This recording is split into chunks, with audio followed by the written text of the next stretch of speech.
គេល្អជាងយើងគេពូកែជាងយើងគ្រាន់តែគិតអញ្ចឹងភ្លាមអារម្មណ៍អត់សម័យចិត្តកើតឡើង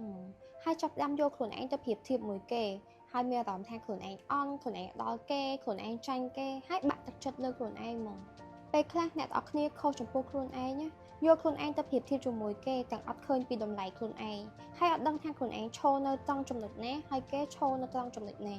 ច្រឡំយកខ្លួនឯងទៅប្រៀបធៀបជាមួយគេតែគេដើរមុនយើងដើរឆ្ងាយដល់1គីឡូម៉ែត្រទេហើយយើងវិញនៅតែកន្លែងដែរយើងអត់ទាន់បានចាប់ផ្ដើមធ្វើអីសោះ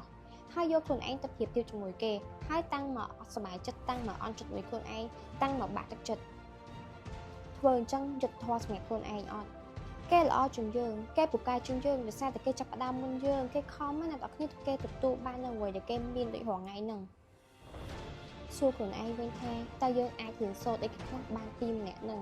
មុននឹងយើងអត់ស្វែងចិត្តមួយខ្លួនឯងមុននឹងយើងឃើញខ្លួនឯងអន់មុននឹងយើងយកខ្លួនឯងទៅប្រៀបធៀបមួយគេយើងត្រូវឃើញពីតម្លៃខ្លួនឯងផងថាយើងបានខំយើងបានចាប់ផ្ដើមធ្វើវានៅពេលខ្លះយើងអត់ទាន់បាននឹងចាប់ផ្ដើមធ្វើសកម្មភាពផងណាយកខ្លួនឯងទៅប្រៀបធៀបជាមួយគេតាំងតែគេដើរទៅដល់ឆ្ងាយដល់ណាដល់ណីហីយកខ្លួនឯងទៅប្រៀបធៀបមួយគេហើយអត់សុបាយចិត្តចាប់ផ្ដើមឃើញខ្លួនឯងអន់ឃើញខ្លួនឯងអត់ដល់គេហើយបាក់ទឹកចិត្តអត់មានកម្លាំងចិត្តធ្វើសកម្មភាពបន្តទៅមុខទៀតធ្វើអញ្ចឹងអត់ត្រឹមត្រូវទេត្រឡប់មកសួរខ្លួនឯងវិញថាតើយើងបានខំប្រឹងអស់ពីសមត្ថភាពហើយនៅហើយតើយើងអាចរៀនសូត្រអ្វីខ្លះបានពីម្នាក់នឹងយកគេជាគំរូយកគេជាកម្លាំងចិត្តហើយបន្តដំណើរទៅមុខទៀតគេអាចធ្វើបានយើងក៏អាចធ្វើបានដែរចាប់ផ្ដើមយូរជាងគេបន្តិចក៏ប្រសើរជាងយើងអត់បានចាប់ផ្ដើមសោះនៅកន្លែងដដែលដែរ